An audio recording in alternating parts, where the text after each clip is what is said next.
This is Matthew, and today we're going to work on using iPhoto, which is an Apple product. It only works on Mac, to edit or update a listing photo to make it pop a little bit better. So I'm going to pull up my iPhoto. I'm using iPhoto 11 here, which is part of the iLife suite and very inexpensive in the App Store.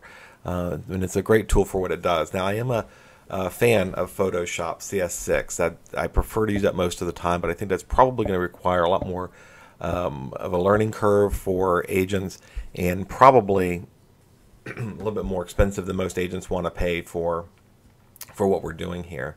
All right, so I'm going to go ahead and go into my library. I've got a couple of listing photos here, and I'm going to pull up this particular one.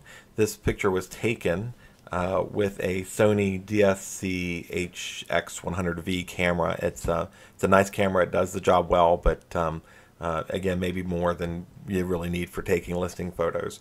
But I've got a typical listing photo here. You know, the house, a little bit of water, which is nice. Actually, it's got a lot of water in the background, which is really nice.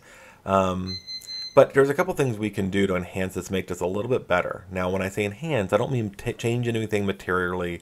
We're not going to be you know, removing that nice satellite dish that I wish we could, or even that frisbee off the roof. But we are going to do a couple things just to clean it up a little bit. So I'm going to start down here with Edit.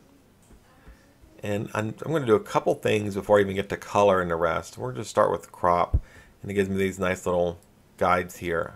I want to move this up, get rid of most of that driveway.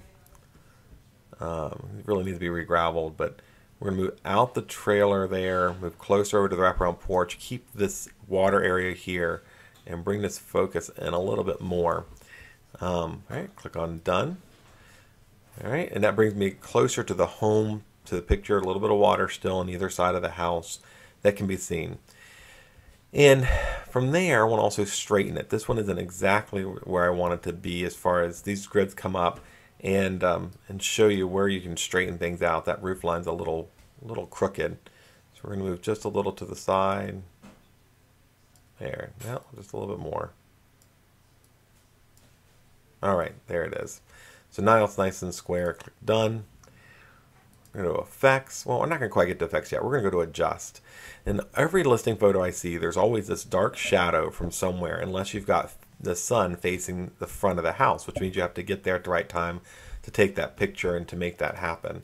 So one of the things you can do to fix some of that is to go to the shadow adjustment, and you'll see that brightens up the front of the house, makes those bushes pop a little bit more, those trees. It doesn't look quite as dark now.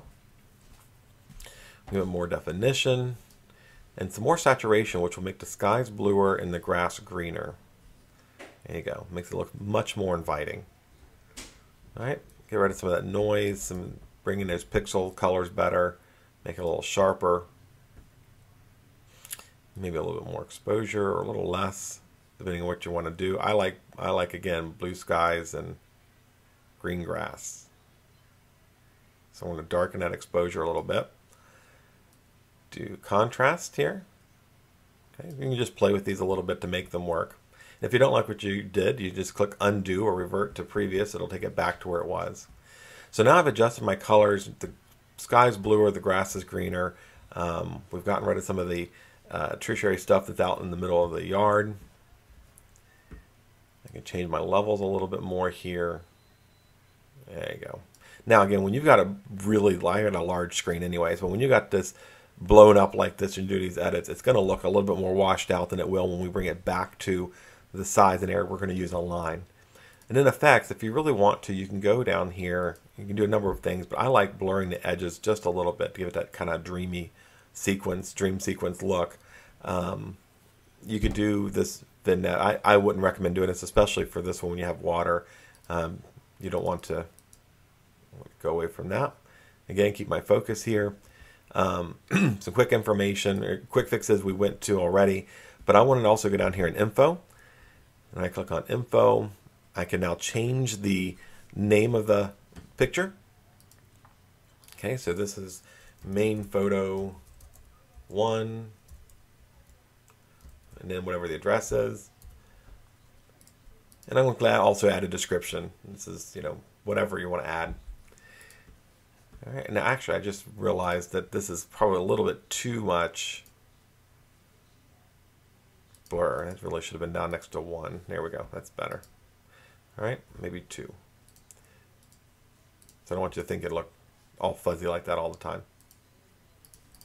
All right, so anyways, that's a few adjustments we have here, and it's very easy to use after that. And then once you're done, it just saves it unless you click the revert and you go back to another picture. So that's it. That's using iPhoto.